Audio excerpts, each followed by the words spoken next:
Thank you for watching our video. Please give us a big like, subscribe to our channel for new videos every day with amazing cars. Leave us your opinion in the comment section on the video. Thank you. Every new smartphone comes with an auto-rotate function that alternates between the landscape and portrait modes. And every car sold new in the United States leaves the factory with airbags. It's the law. One lets you watch YouTube on the train, the other saves your life in an accident. Taken at face value, it sounds like we just listed two random, perfectly unrelated examples of an ongoing development process. Bosch points out airbags and smartphones have more in common than most people realize. The story begins well before the rise of electronics. In the spring of 1923, Bosch introduced a bell that warned motorists if a car's tire lost air pressure. It was a simple but clever design. Mounted on the inner part of each rim, the bell began touching the ground if the tire pressure got low and consequently rang once per rotation. Think of it as a primitive version of today's tire pressure monitoring system. Technology moved fast. Bosch began making mechanical pressure sensors for fuel injection systems in the late 1960s, and it started manufacturing lambda sensors for anti-pollution systems in the 1970s. The complex process of developing a smarter successor to the mechanical sensor kicked off in 1987. At the time, car makers from all over the automotive spectrum searched for ways to bake an ever-growing number of electronic features into their models. They did this primarily for comfort and safety reasons, but also to comply with the tightening pollution regulations in key global markets like North America and Europe. Bosch stepped up to the challenge. The auto industry suddenly, and unexpectedly, found itself at the heart of a tech revolution.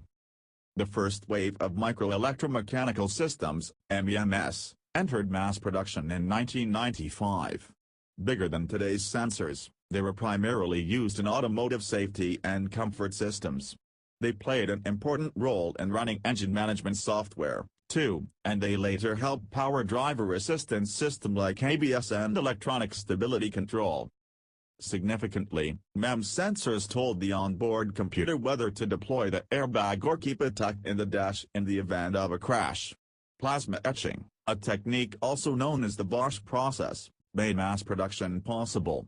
The automotive industry suddenly, and unexpectedly, found itself at the heart of a tech revolution fueled by a device smaller than a cherry pit and thinner than a quarter.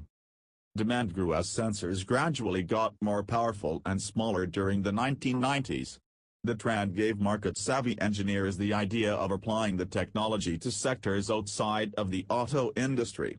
Progress came at the perfect time. While grunge faded away and the SUV market boomed, technology gained a foothold in nearly all aspects of our daily lives including work, education, and play. The second wave of MEMS sensors arrived on the market in the late 2000s.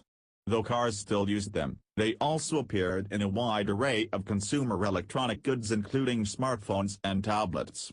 For example, they powered indoor navigation apps that required highly accurate data. The Skyrocket Spider drone is equipped with the Bosch inertial measurement unit. Luke Skywalker's electronic lightsaber from Return of the Jedi uses a Bosch accelerometer, and Manus VR gloves rely on the company's magnetometer and sensor hub. 75% of MEMS sensors Bosch builds today are used in consumer electronics products. Tech moves at such a brisk pace that it didn't take long for the next revolution to arrive. The current wave of sensors appeared in the mid-2010s. They're even smaller and more powerful than their predecessors, which means they can be used by connected devices in the vast Internet of Things (IoT) network. They're found in smart city equipment, like Bosch's climate monitoring system, in smartphones, drones, and more. They're still present in cars, too, and they will continue to be in the foreseeable future. We are currently developing new angular rate sensors for self-driving cars that, in conjunction with additional inertial sensors, LiDAR, and satellite navigation, collect all of the vehicle's driving-related data. As a result, The control system always knows the position and movement of the vehicle and other road users, and can react to this information accordingly, said Reinhard Newell, Bosch's project head for innovative sensor technology. Bosch currently manufactures about 4.5 million sensors a day, and the company told Digital Trends it expects that figure will continue to swell as the number of objects that need to stay connected grows. Present in your office, in your pocket, and in nearly every room of your house, the MEMS sensor has come a long way from its humble beginnings as a mere airbag trigger. Thank you for watching our video. Please give us a big like, subscribe to our channel for new videos every day with amazing cars. Leave us your opinion in the comment section on the video. Thank you.